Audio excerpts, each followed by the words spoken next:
Hello, Williamson County. This is Leigh Ann Cates, and I am joined today with Peg Raciti and Elliott Franklin, my two illustrious co-hosts, and we're excited to bring you another episode today of Williamson Watchers.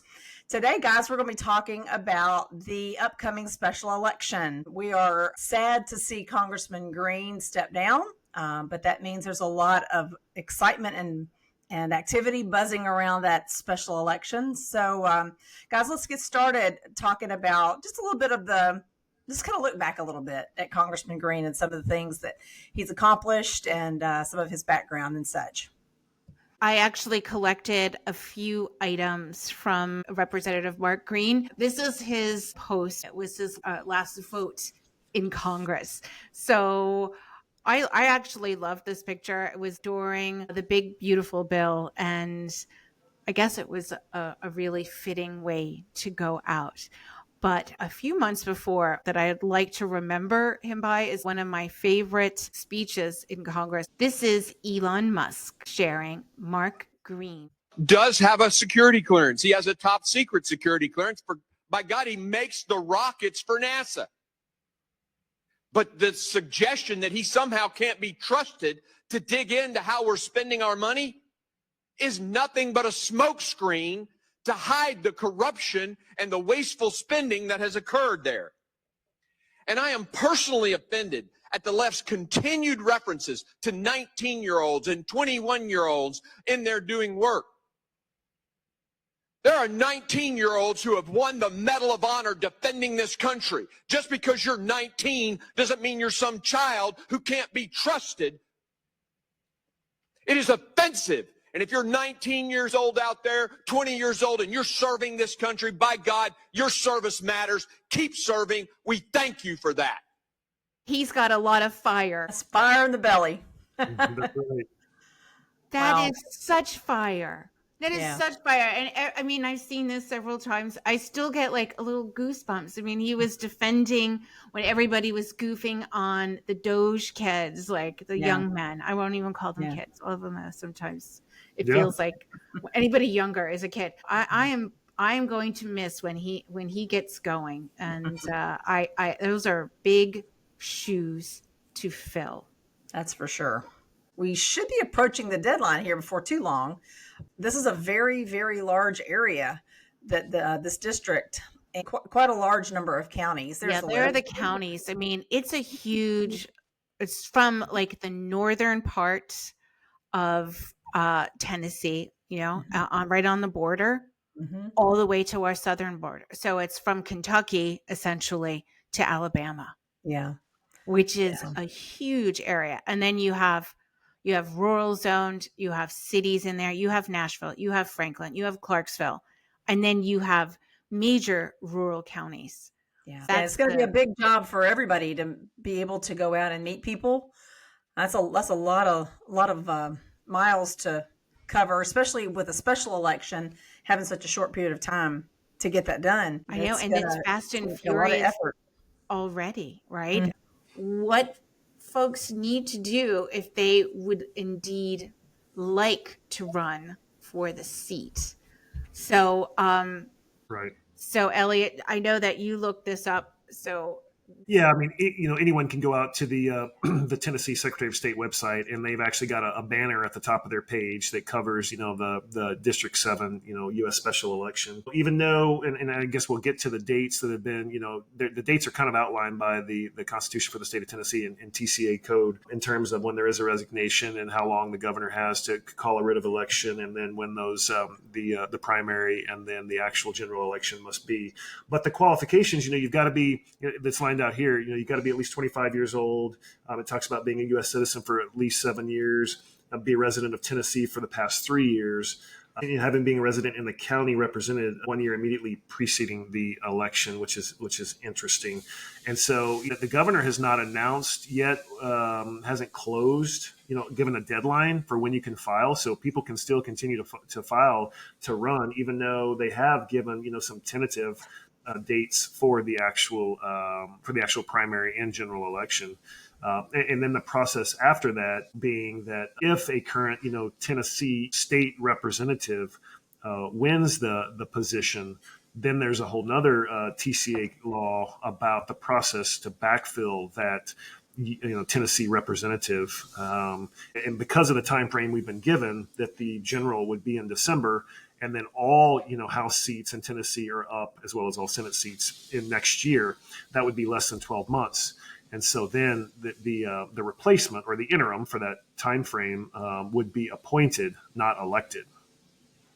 So by appointed, we mean, am I correct in understanding by appointed, we mean that the people don't get to choose their representative for the next year? That's right. That's right. And so, yeah, thanks, Peg, for putting up a date. So currently, what's been Governor Lee or the elections office has announced that the primary election will be October 7th. And what that means is you have to think about that. What that really means is 2 weeks prior to that in September is when early voting will start.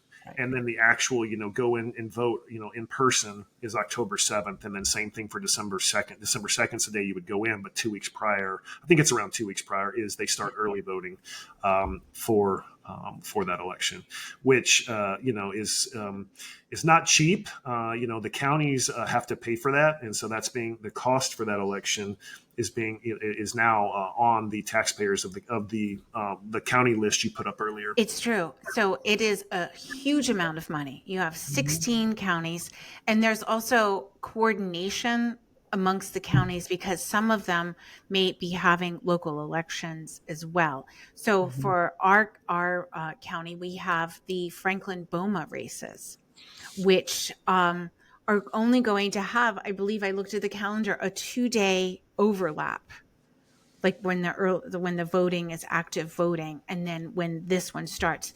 So having it not coinciding with another election, I think is going to be a hard ask. And I think that's an issue. So you're going to have everybody first going and doing this Boma election. And then you're going to have to say, and then come back and vote for this other election. By the way, and that's a big ask for people. I know that folks have often complained they want to have voting to be so easy. They don't want to have any stress on it. And that's the reason why we have some of the things in place as we do. And I think that is not the best situation, but there's 16 counties coordinating. So it just can't be about us, right?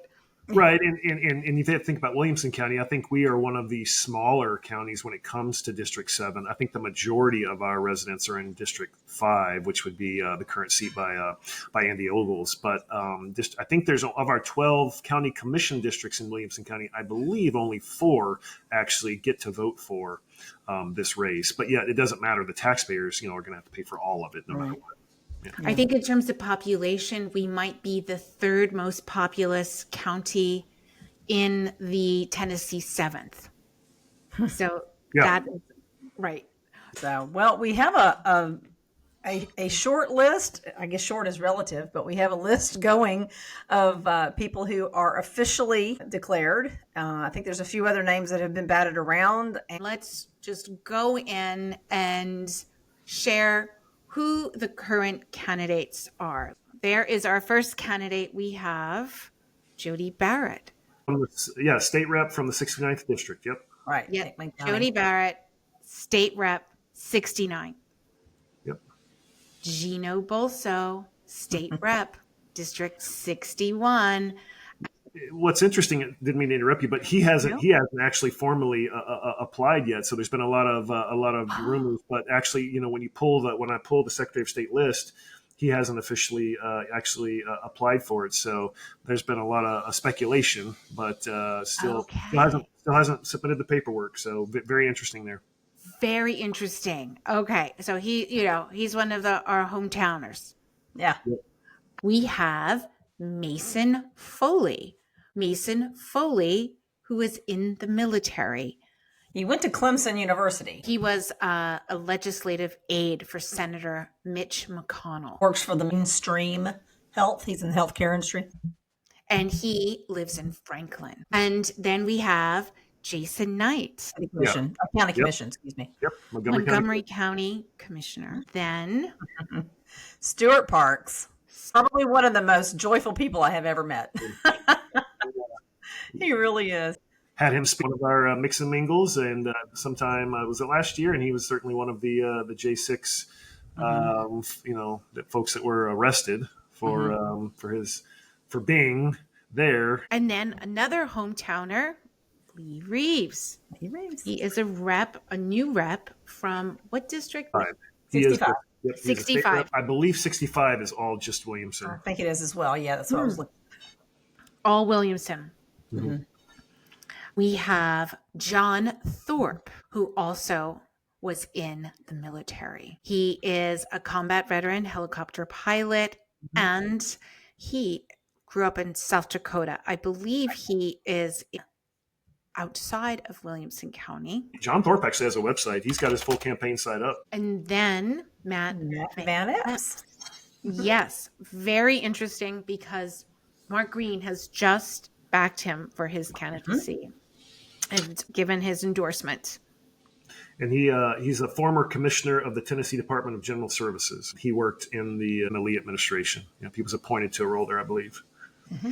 And he went to West Point, was in the military. So I think they align on the military. Yeah. And then Sean Wilt, also military. He is a little bit of a hard person to find any information about. I've looked for his social medias. He is going to be doing, I believe, like a grassrootsy campaign. Mm-hmm. He spoke at Benton County about illegal migration. So it'll be very interesting to see how he progresses through this campaign. So as part of Williamson County Republican Party, because these are all Republicans, right? We are not at liberty to be like, oh, we back this as the party, because they're all Republicans. Mm-hmm. And they have to be treated absolutely equally. And that is our aim here. Our aim right now is just to let everybody know this is happening. Inform. You know what's interesting, Peg, and at least for me, this was new, and maybe this is maybe everyone knows this, but in Tennessee, it's legal to live outside the district, and so you don't even have to live in District 7. You have to live in the state, but you don't even have to live in the district, nor do you have to move there if you're elected. So it's very interesting to me. I didn't know that. Yeah. I wonder why. I don't understand. So if you say, for me, if I wanted to run for this race, I can, because I live in Williamson County. If you have a county, it doesn't matter if there are multiple districts within a county, you can run for either one. So you can live anywhere in Tennessee, any of the 95 counties in Tennessee. Yeah, it doesn't matter where you live, as long as you're a resident of Tennessee, you can run for any of the U.S. House seats. You do not have to live in the district at all, in any of the counties in the district. Is it like that in any other levels? Not because I know, like, we have a BOMA election coming up in October, and you have to live in the ward that you're running for. For local elections, yeah. But this is according to, it says Article 1, Section 2 of the U.S. Constitution. So this is higher. The state can't change it if we wanted to. The U.S. Constitution. So this would apply to all states. Wow. Yeah. Interesting. For any representative. So you can just be like, oh, there's a seat up in Memphis. I'm going to go for it. You could. Yep. Now, it's usually seen as politically, it's not advantageous, but it would not be advantageous. Right. Yep. Exactly. That's incredible. I just thought if there was like if it shared a county, so I could run like I'm in District 5, Tennessee 05, which is Andy Ogles. But because I'm like, oh, this seat is open, I could do that. But you're saying I could go in Memphis, I could do Chattanooga. Any That's seat. very interesting. So interesting and quirky. Yep. Well, and back to, we're kind of talking amongst ourselves, but for our listeners, this is actually a really good real world example of how important it is to understand, to educate yourself and understand. And if you see a name, and I'm not thinking about anybody in particular, but if you see a name of someone that you've never heard of, just because you never heard of them doesn't mean that maybe that they're not a good candidate. So do your research, learn about them, find out, talk to friends or get online. You can find a lot of stuff online or through social media. And since this is condensed, normally this campaign would take at least 18 months, right? Right. Traditional campaign. And now it's condensed down to, 3 months or so. There's a lot of candidate forums that you can attend. And so, sometimes you would, attend one at the beginning of the forum and 18 months later, you'd forget who you were voting for. But there's a lot of great opportunities to come hear these candidates. Exactly. Yeah. And I think what we can really dig into is this next list, the Democrats that are going in. And I think I would like to personally say this is a warning to all of us who become complacent and oh, Tennessee is red. We have a Republican majority in the House of Representatives right now. So this doesn't just have to do with us. This has to do with the nation. All of the Democrat candidates are all from Nashville. And Nashville is one of those sort of kooky things. You've got that whole west side of Nashville and the northern side of Nashville. But as it stands, I mean, I guess anybody from a Democratic standpoint could run from the state. And so we can't take this for granted, is my point. It's like they're going to mount. Let's just talk about some of our illustrious people that have visited here recently. We've had our favorite Gavin Newsom come from California. He was in Middle Tennessee. I know that he went on a podcast program, but he was also, I think he was meeting with people. And then Ilhan Omar was here whipping up some things with Justin Jones. Yeah. So I wouldn't be surprised if something was cooking with him, because they had a very full hall talking migration and give amnesty to everybody, and are really whipping up their base. So we cannot just be complacent and think, oh, it's always been red.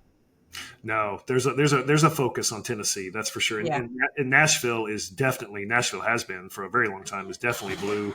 I mean, look at the past couple of mayors they've had, all very, very liberal Democrats. So, but you're right. I don't know if you want to put that slide back up, but the three declared candidates on the Democrat side are all current state representatives again. So even on the Democrat side, if one of them were to win, well, they're going to get appointed, not elected. But very a progressive, liberals, Democrats running there, but they are all, one of them is as well is a first-time state rep. The first one you have listed there, Afton Min, yeah, and she was like, we spoke about her with her infamous late night tipping off ice and mixing it up with ICE agents, her and her friend.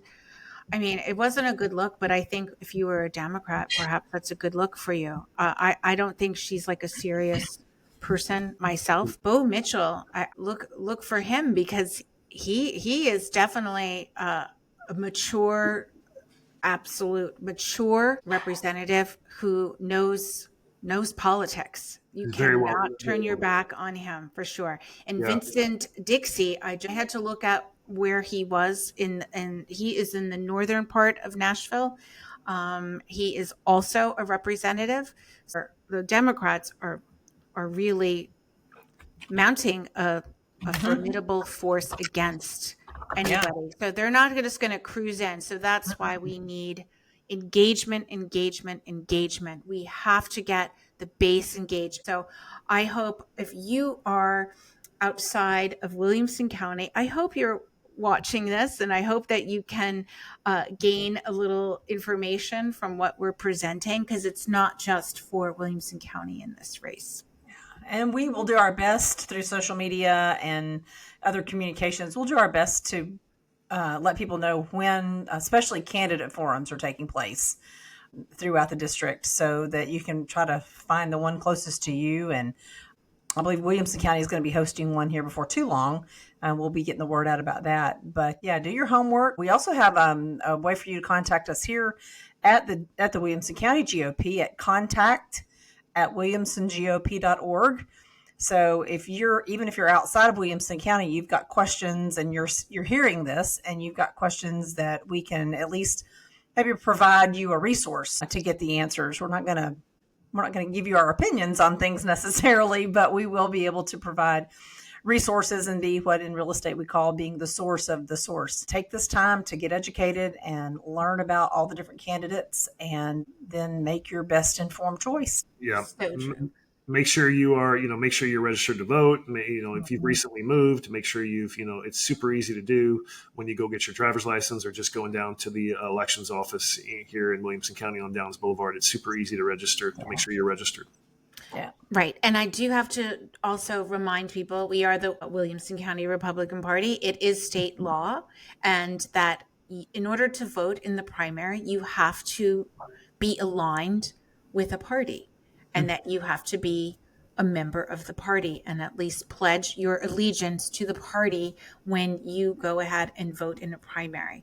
So I think that's a really good reminder to people. Absolutely. That primaries are for the party to choose their candidate, and that is through the voters. Absolutely. And speaking of voting, we have another election that's upcoming. We have the governor's race, and Saturday, July 26th, we have Congressman John Rose is going to be joining us at our Mix and Mingle, and he is running for governor. He is right now the only declared candidate for governor, and he is a Republican, and we are going to be so happy to host him at the King's Bowl in Franklin. Yeah. 12 to 2. It's a come and go. He'll speak at some point, and we'll have some light hors d'oeuvres and cash bar and all kinds of just a lot of activity, a lot of it'll be a lot of energy in the room, I'm sure. But yeah, thank you for reminding us of that, Peg. And as always, keep an eye on the website if you haven't, so that you can stay informed of all the activities we've got going on. We've had some amazing activities lately. Last month we had a big happy hour down at the White Alligator over at the factory at Franklin, and we have another movie event coming up. It's a Reagan movie. You get to meet the creator of the Reagan movie. That's an event taking place in mid-August. Again, jump online, learn more about that, and we'll keep you posted about things. I would like to say we have so many races going on, and it costs a lot of money to educate. So please consider donating to the party, to the Williamson County Republican Party, so we can continue to bring you content and information.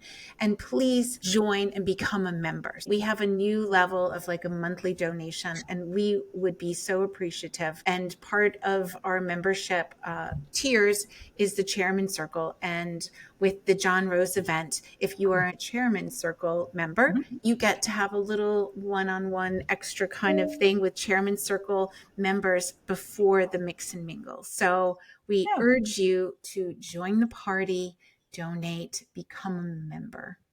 Absolutely. All right. Well, thanks, guys. This has been very informative, and I look forward to getting together with you guys again next week as we touch on, I believe we're going to be talking about some election integrity, which is a very timely subject, given everything we have going on this fall and next year. So we look forward to seeing you guys again on the next episode of Williamson Watchers.